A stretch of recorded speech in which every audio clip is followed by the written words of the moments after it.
ఒకవైపు యుద్ధం, మరోవైపు దౌత్యం. ఒకవైపు అగ్నిగోళంలా మండిపోతున్న పశ్చిమాసియా, మరోవైపు శాంతి మంత్రం పఠిస్తున్న భారతదేశం. ఇరాన్ యుద్ధం 33 రోజు చేరి 6వ వారంలో అడుగుపెడుతున్న వేళ ప్రపంచ రాజకీయ వెనుకపై ఓ కొత్త దృశ్యం ఆవిష్కృతమవుతోంది.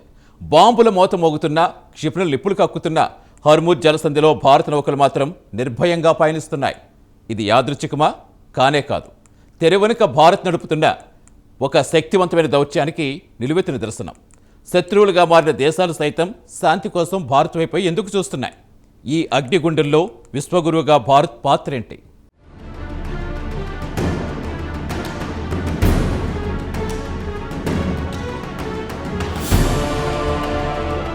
ఈ క్లిష్ట సమయంలో భారత దౌత్యానికి ఇరాన్ నుండి అరుదైన ప్రశంసలు లభించాయి. ఇరాన్ సుప్రీం లీడర్ ప్రతినిధి డాక్టర్ అబ్దుల్ మజీద్ హకీం ఇలాహీ ఢిల్లీలో మాట్లాడుతూ ఈ యుద్ధం ఒక పెద్ద తప్పిదమని, దీనివల్ల ప్రపంచవ్యాప్తంగా ప్రజలు ఇబ్బందులు పడుతున్నారని ఆవేదన వ్యక్తం చేశారు. శాంతిని నెలకొల్పాల్సిన అవసరం ఉందని నొక్కి చెప్పిన ఆయన, భారత దౌత్యం చాలా బలంగా ఉందని, ఈ విషయంలో మరింత పెద్ద పాత్ర పోషించగలదని విశ్వాసాన్ని వ్యక్తం చేశారు.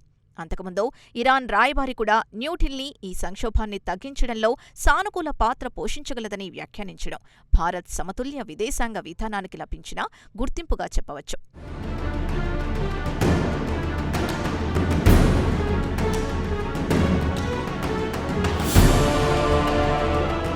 ఇరాన్ ఈ వ్యాఖ్యలు చేస్తున్న సమయంలోనే తెర వెనుక దౌత్య ప్రయత్నాలు వేగవంతమయ్యాయి. అమెరికా అధ్యక్షుడు డొనాల్డ్ ట్రంప్ దాడుల తీవ్రతను తాత్కాలికంగా నిలిపివేస్తున్నట్టు ప్రకటించి 15 పాయింట్ల కాల్పుల విరమణ ప్రణాళికను పాకిస్తాన్ మధ్యవర్తుల ద్వారా టెహ్రాన్కు పంపినట్టు తెలుస్తోంది. చర్చలకు ఆతిథ్యం ఇవ్వడానికి పాకిస్తాన్ ముందుకొచ్చినప్పటికీ ఉగ్రవాద కార్యకలాపాలతో దానికున్న గత సంబంధాలు ఈ ప్రక్రియను కొంత క్లిష్టతరం చేస్తున్నాయి. ఈ నేపథ్యంలో అన్ని పక్షాలకు ఆమోదయోగ్యమైన మధ్యవర్తిగా భారతదేశం పాత్ర కీలకంగా మారింది.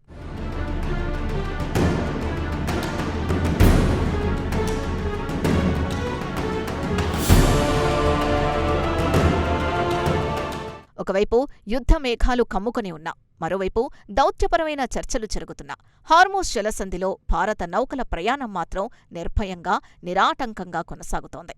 ఇది భారత దౌత్య విజయానికి క్షేత్రస్థాయిలో కనిపిస్తున్న నిదర్శనం. తాజాగా గ్రీన్ ఆశా అనే భారత జెండాతో ఉన్న ఎల్పీజీ ట్యాంకర్ సురక్షితంగా ఈ జలసంధిని దాటింది. ఈ యుద్ధం ప్రారంభమైనప్పటి నుండి ఇలా సురక్షితంగా ప్రయాణించిన భారత నౌకల్లో ఇది 9వది. BWTYR, BWELM, Pine Gas, Jag Vasant, MT Shivalik, MT Nanda Devi, Jag Ladki, Jag Prakash వంటి నౌకలు లక్షలాది టన్నుల చమురు, గ్యాస్ను ఈ ప్రమాదకరమైన మార్గం గుండా సురక్షితంగా గమ్యస్థానాలకు చేర్చాయి.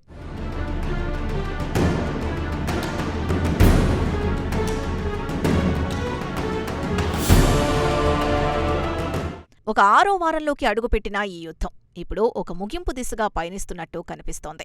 ఒకవైపు సైనిక శక్తిని ప్రదర్శిస్తూనే మరోవైపు దౌత్య మార్గాల్ని సజీవంగా ఉంచుకోవడం ఈ సంక్షోభంలో ఒక ముఖ్యమైన పరిణామం. ముఖ్యంగా అన్ని పక్షాలతోనూ మాట్లాడుతూ తమ వాణిజ్య, ఇంధన ప్రయోజనాల్ని కాపాడుకుంటూ అదే సమయంలో శాంతి కోసం గళం విప్పుతున్న భారతదేశం ఈ మొత్తం ఎపిసోడ్లో ఒక పరిణితి చెందిన ప్రపంచ శక్తిగా తన స్థానాన్ని సుస్థిరం చేసుకుంది.